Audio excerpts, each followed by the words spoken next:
Mesdames et messieurs, avec plusieurs membres du gouvernement, les 4 parlementaires de Mayotte, ainsi qu'une délégation d'élus, nous venons de tenir une réunion d'étape sur les travaux engagés par le préfet délégué du gouvernement, par son équipe et par les forces vives de Mayotte pour répondre aux attentes de la population.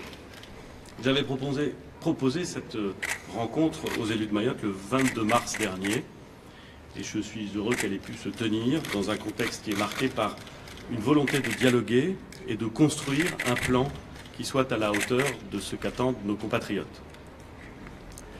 Cette rencontre longue,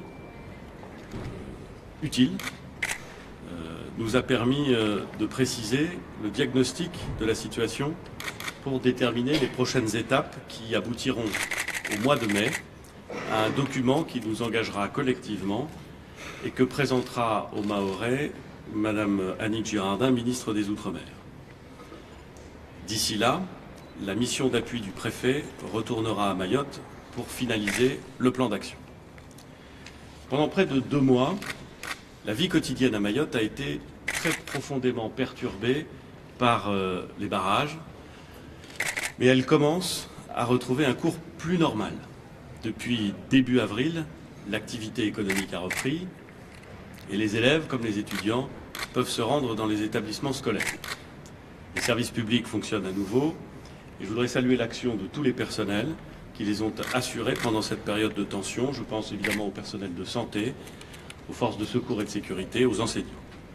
Ici ou là, on trouve encore quelques tentatives d'entraver la circulation, mais les barrages vont être réduits, comme a commencé à le faire le préfet. Cette fermeté, cette expression de l'ordre républicain, nous l'avons mise en application à la suite du déplacement d'Annick Girardin dès le 12 mars, en déployant de manière significative des forces de l'ordre pour sécuriser les établissements et les transports scolaires. Je sais que la sécurité est pour les Mahorais la priorité. Elle est aussi la nôtre et nous l'avons clairement signifié en faisant figurer le département parmi les territoires prioritaires de la police de sécurité du quotidien. Nous avons également renforcé nos actions contre l'immigration clandestine, dont l'ampleur est particulièrement déstabilisante pour Mayotte.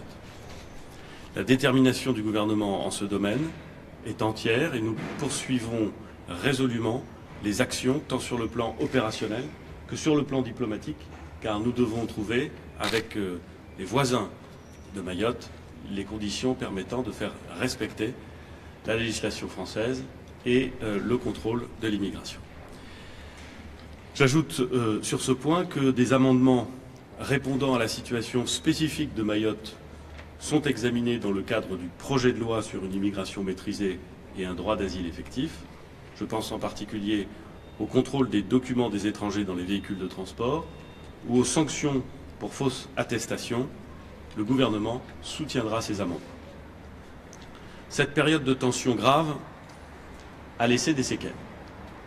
Nous devons accompagner les entreprises, notamment les plus petites d'entre elles. Le tissu économique de Mayotte reste fragile. Les élus mahorais l'ont indiqué avec force et avec précision. Nous avons donc donné des instructions de souplesse et de compréhension concernant les impôts et les cotisations sociales afin de préserver la trésorerie des entreprises. Le préfet a réuni les acteurs économiques pour leur exposer les outils mobilisés afin de les aider à passer ce cap. Les mesures d'urgence que nous avons prises et que je viens d'évoquer visaient le rétablissement de la sécurité, la lutte contre l'immigration irrégulière et la relance de l'économie. Ces mesures d'urgence ne peuvent avoir un effet que si elles s'accompagnent d'un plan pour l'avenir qui s'inscrit dans la durée. Ce plan, nous sommes en train de le construire, nous en avons évoqué un certain nombre d'aspects ce matin. Il doit permettre de construire ensemble quelque chose de durable et de cohérent.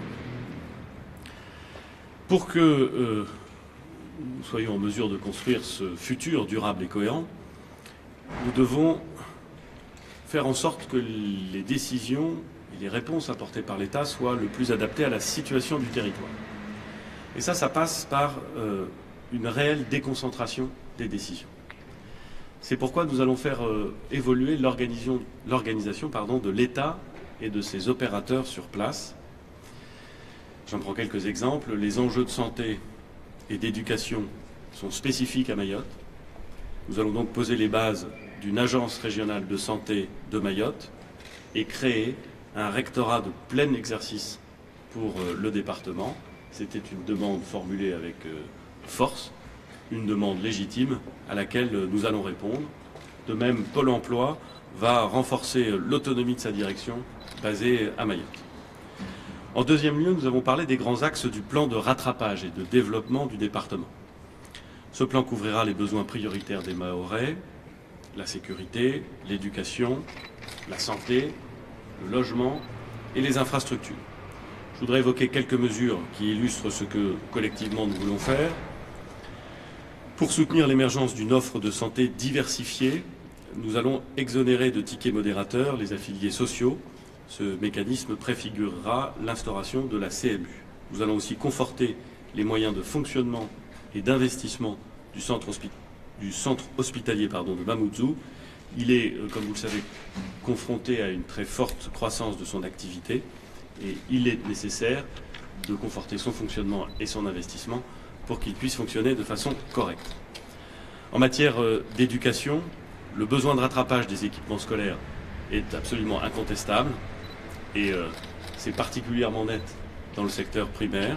Nous allons donc bâtir dans les prochaines semaines un plan pour accélérer le rythme de construction de classes, en ayant bien conscience, ça a été rappelé ce matin pendant la réunion, que nous partons de très loin et que les besoins augmentent à une vitesse incroyablement rapide.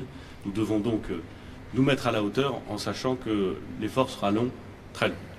S'agissant des infrastructures, le gouvernement va soutenir le développement d'un transport en commun en site propre sur la Grande Terre et la réalisation du contournement de Mamoudzou. Pour le transport aérien, nous allons lancer une concertation sur les capacités de développement de l'aéroport de Mayotte, sur les travaux de sécurisation de la piste et la facilitation de l'accès par le nord à cette piste, sur les moyens aussi de favoriser la concurrence et d'abaisser les prix des billets d'avion qui sont bien souvent prohibitifs et qui ne permettent pas ni le développement économique ni même une circulation satisfaisante. Enfin, je propose que gouvernement et élus, nous engagions un travail de prospective territoriale qui s'appuiera sur le schéma d'aménagement régional en cours d'élaboration, mais aussi sur une opération d'intérêt national pour marquer l'engagement de l'État aux côtés des élus et de la population de Mayotte. J'ai bien noté le souci exprimé avec, là aussi, force et précision, d'accompagner les collectivités mahoraises par de l'ingénierie mise à disposition pour faire en sorte que les projets et les financements qui existent puissent être mis en œuvre de façon effective et réaliste. Décider des choses, c'est formidable. Les mettre en œuvre, c'est tellement plus satisfaisant. Et pour ça, il faut de l'ingénierie, il faut un appui d'ingénierie aux collectivités. C'est évidemment quelque chose qui sera pris en compte dans le plan. En troisième lieu, nous avons abordé les relations avec l'Union des Comores. Et plus globalement, la question de l'insertion de Mayotte dans son environnement régional. L'immigration est évidemment au cœur de nos échanges diplomatiques. Mais ce matin, nous avons aussi convenu qu'un dialogue approfondi avec l'Union des Comores doit contribuer au développement des services publics et de l'économie de l'archipel. Je pense aussi à la coopération sanitaire qui fait l'objet d'une mission. Le ministre de l'Europe et des Affaires étrangères rencontre aujourd'hui son homologue des Comores et notre souhait est de mettre en place avec cet État voisin des relations qui nous permettent d'envisager le développement du département français de Mayotte et qui nous permettent aussi d'envisager son développement économique dans une région qui a besoin de ces coopérations pour construire son avenir. En dernier lieu, la mise en œuvre du plan implique un engagement conjoint de l'État, des collectivités et de toutes les forces vives de la société mahoraise. En ce sens, le plan a vocation à devenir un pan structurant du contrat de convergence pour Mayotte au sens de la loi Égalité réelle Outre-mer de 2017. Cet engagement repose notamment sur la responsabilité de chacun dans l'exercice plein et entier de ses compétences. Le statut de Mayotte comme département et région d'outre-mer définit clairement les responsabilités de l'État et les collectivités du territoire, conseil départemental comme mairie. Cela n'exclut pas, bien sûr, à la demande des élus, des adaptations lorsque la situation l'exige, comme le prévoit d'ailleurs l'article 73 de la Constitution et comme y réfléchissent les élus de Mayotte. Mesdames, Messieurs, nous avons, je crois, tous mesuré combien la crise que Mayotte a traversée ces dernières semaines a été l'expression d'une profonde détresse, d'une réelle désespérance, mais aussi d'un attachement très profond à la France. Désormais, nous devons avancer avec confiance et avec sérénité. C'est dans cet esprit que nous avons travaillé ce matin avec l'ensemble des élus et je m'en félicite et je voudrais les remercier pour la qualité des échanges, du travail et de l'engagement qui est le leur.